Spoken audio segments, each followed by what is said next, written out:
So my name is Feliz, and I am the founder of Sanctuary Publishers, and also resources like Veganism of Color.com, which this conference is part of. And I'm part of my work is really trying to bridge communities together, get us in spaces where we can talk to one another because we really need to. So I'm also trying to raise awareness of neurodivergent people, which is me, severely neurodivergent. I'm an ADHD person, inattentive. So I tend to have to write and focus on reading what I actually want to deliver to everyone so I can stay on point and actually make sense. Because so much and only a few things come out. So thank you for your patience. So my friend Aquila Hope, Aquila, I always go the Spanish route, but Aquila Hope, recently reminded me that everything we do is for the long run and not the now. This is an incredibly difficult concept to remember for an ADHD person like myself, whose brain is always on the go, mixed with something called time blindness. This means that I have no perception of time. It's either right now or not now. There's no 3 months or 3 years from now. It just doesn't exist for me in how I actually experience time. Even with this, I can recognize what burnout feels like for me. Unfortunately, I know that many of you also know what this means, especially in current times, when we're fighting nonstop for others while dealing with our own intersecting oppressions on top of things like racial battle fatigue and just trying to survive on a dying planet. I wish I could say that this was different in the vegan movement and that mainstream veganism has woken up to consistent anti-oppression, but I don't have to tell you that it hasn't quite yet. And since we're recording, to any white vegans listening, it's your role to work within your communities and white-centered spaces to change them and demand this radical change that we need. Radical change does not happen by ignoring, looking away, or unfriending racists or any kind of bigots because they make you feel uncomfortable as someone untouched by their bigotry. A Facebook friend, Avery, recently commented on one of my posts with something that I think makes sense. They said, I don't think, and no behavior research doesn't show promise, shunning and social isolation create better, more empathetic people whose hearts and behavior has changed. These are the oppressors' tools for social control, but they don't create the world we want to live in. White folks need to get more adaptive and creative in coming up with strategies to address their cohort besides avoidance. Avoidance in the face of others' oppression has never actually been part of my being. Taking action and speaking up is an actual duty that I feel and have always felt deep inside of me. I know that it is the same for other vegans of color because you're here crossing paths with me. And I know that we see the interconnections because we live them, and even when they don't affect us directly, we can respect and try to understand them in the same way we hope we will be respected and supported. I know that there is a lot of fear when it comes to unapologetically speaking up. When we choose to speak up against what the majority believes, it is draining. It's us that becomes the so-called problem in their minds because not backing down means that they would have to actually do something beyond the performative. Apart from feeling unheard, the pushback from people that simply refuse to look at themselves and how their good intentions hurt marginalized communities often leaves me feeling like nothing will ever change. Yet this is where Aquila's words to think of the long run and not just the right now are most important for me. The long run doesn't have to mean decades from now because we don't have very much time at all. That long run can actually be that we continue our work of planting seeds and working together so that we help wake individuals up as a community. Community is a way to preserve self-care. We can each do what we can while remembering that we will not be able to do it alone. This is not about competition or ego. It's about truly creating a world that is just for all. Within this community work towards self-care, we must also be willing to ask ourselves, how do I add to the oppression of others? How do I add to others' burnout?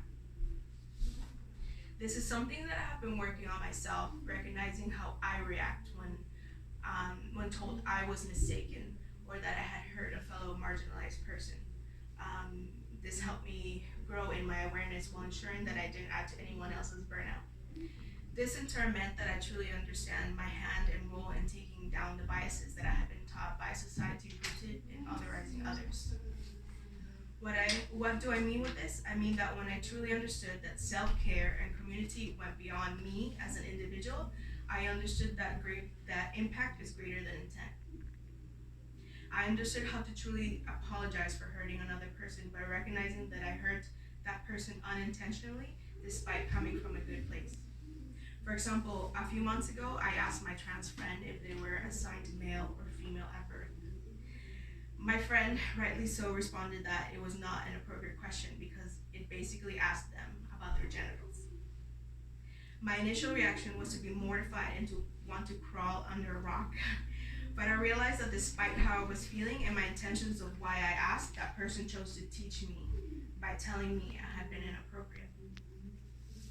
By understanding that this type of open communication is how we learn to do better, is how we move towards a better world, and it's okay to not know. And I'm grateful that to those that have taken the time to teach me along the way. In the end, this idea that we must know everything already and never be wrong is something we're pressured into by society, yet it makes no sense. It's actually a reaction, and whether we choose to learn or not after we recognize a mistake or wrong we've committed, that's important. I know you have been through many of the same things I have, and worse, if you have less privilege than I do.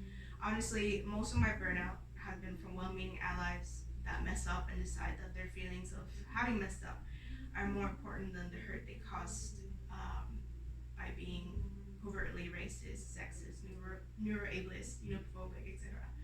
Some of my worst moments have even been caused by POC themselves, having taken unapologetically neuroableist or non-binary phobic stances. These little moments add up, especially when you're as vocal as I am. Yet, as a lighter-skinned Afro-Boricua, I know I have privileges that I must use to raise the voices of my Black, brown, and indigenous family. And as a human, I know that I have a duty to speak up for non-humans. I'm not going to stop holding people accountable because I truly believe in consistent anti-oppression. This means for everyone. I will never tolerate any bigotry or oppression of any one group. So I know I will never stop until I'm no longer here, and this is where a little individual self-care goes a long way. I'm new to this, but I want to remind us all that it's okay to be a little selfish. However, when I say selfish, please note that this is not me falling through on commitments to others. Commitments are actually quite sacred to me, and our word is one of the things that are truly ours to give.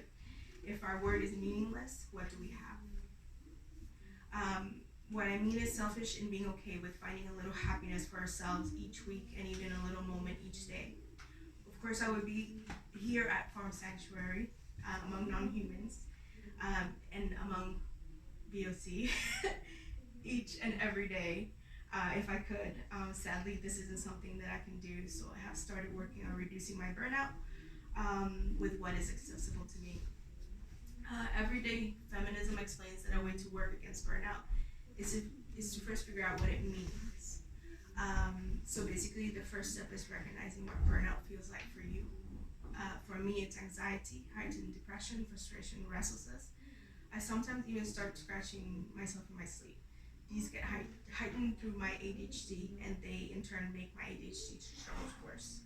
So I've gotten to the point where I can recognize when this is happening, and this means that I need to make a decision. I have a few choices: stop and take a step back, change directions, and or make a commitment to myself to disengage with whatever situation or individual is responsible for creating my burnout. I will never fall through on a commitment, but this is the reason why I'm okay removing people from my life at this point in my journey or cutting off communication with anyone.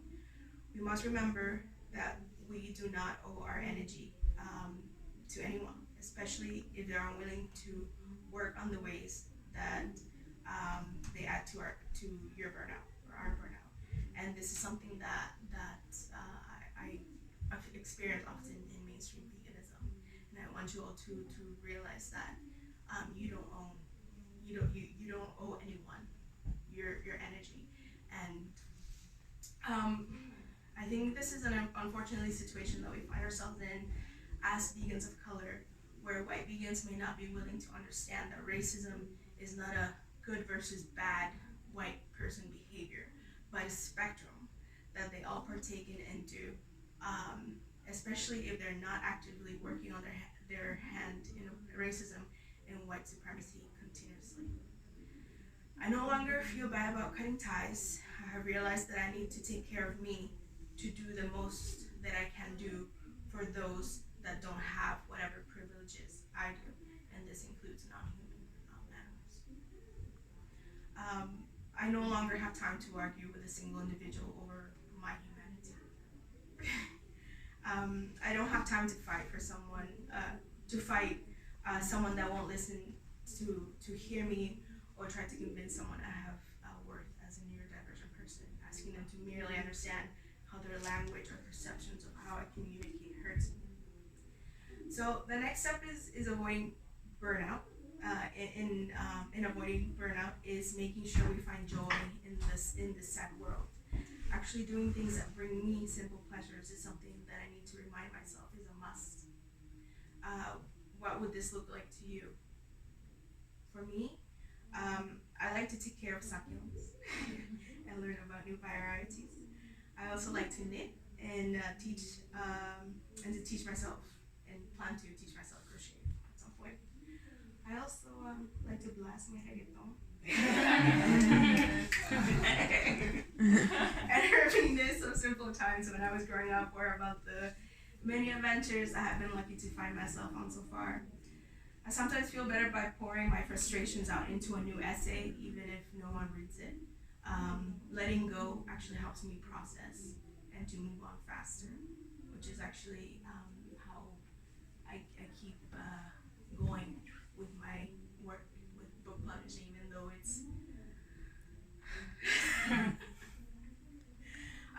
if you haven't, I hope that you will all take the time to remind yourself to do those small things that can help us self-care. Work on recognizing how you react when you act to someone's oppression. Make a commitment to change it and address your hand in others' oppression. Identify when you're burning out and understand that it's okay to take care of you. However, in doing so, don't disregard your commitments, because that's actually part of adding to someone else's burden. And remember, mutual self-care is important in community. And lastly, to prevent future burnout, make sure to incorporate things that bring you peace in between your activism. Above all, remember that this is actually a community effort. This is not all on you as individuals. We're literally, we cannot do this alone, but many of us can achieve more together. I'm a believer in community effort and projects because this is about all of us, for all of us, human and non-human. However, remember that you do not have to tolerate oppression in your fight against oppression. You have every right to demand that movements, especially mainstream veganism, do better and embrace consistent anti-oppression to truly create a movement that is safe for all of us, to create a better world for non-human animals. And in saying that, I want to thank you all for being here, and thank you to Kamika and Farm Sanctuary for welcoming us to this special place. And I hope you're as excited to meet the residents as I am. And I also hope that you feel a little recharged and inspired after our time together here, and of course virtually today with the talks, which are by vegans of color across the world: Switzerland, India, Canada, and US. And tomorrow we'll be talking live. And so yeah, I also see this as a how you said, healing. So that's what I wanted to focus on. For me, this is so healing, and I hope that we can continue to do things like this so we can work towards community self-care and community building. But we also, between us, have to be aware